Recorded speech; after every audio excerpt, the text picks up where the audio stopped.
అమరుల యాదిలో గీతన్నల చైతన్య యాత్ర ఈ రోజు సిద్దిపేట జిల్లా కొమరవెల్లి మండల కేంద్రానికి చేరుకుంది.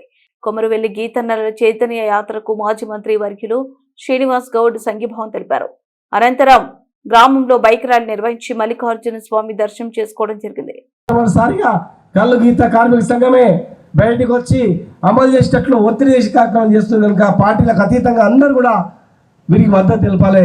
రమణ గారి ఆధ్వర్యంలో మరి జరగబోయేటువంటి కార్యక్రమానికి ప్రజలతో తీసుకుపోవాలి. తక్కువ మంది వచ్చినా ఒక్కొక్కరు సోషల్ మీడియా ద్వారా అందరికీ తెలియజేసి అందరిని జాగృతం చేసి మరి ఒత్తిడి తీసుకొచ్చి సర్దార్ సర్వయ్య పాపన్న పేరు మీద జిల్లాకు పేరు పెట్టడమే కాకుండా అన్ని కులాలను అన్ని కుల వృత్తులకు న్యాయం జరిగేటట్టు చేయాలని చెప్పి 42% రిజర్వేషన్ కూడా బీసీ సోదరులకు వచ్చేటట్టు చేయాలని చెప్పని మరి రైతులను కూడా ముంచేసిండ్రు.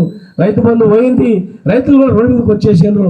అందరిని ఐక్యం చేసి ప్రభుత్వం మీద ఒత్తిడి తీసుకొచ్చి ప్రభుత్వం మెడలు వంచి కార్యక్రమాలను అమలు చేసేటట్లు విజయవంతం చేయాలని చెప్పని మరొకసారి తెలియజేస్తూ మరి రమణ గారికి వారి మద్దతు ఇచ్చినటువంటి రాష్ట్ర నాయకత్వానికి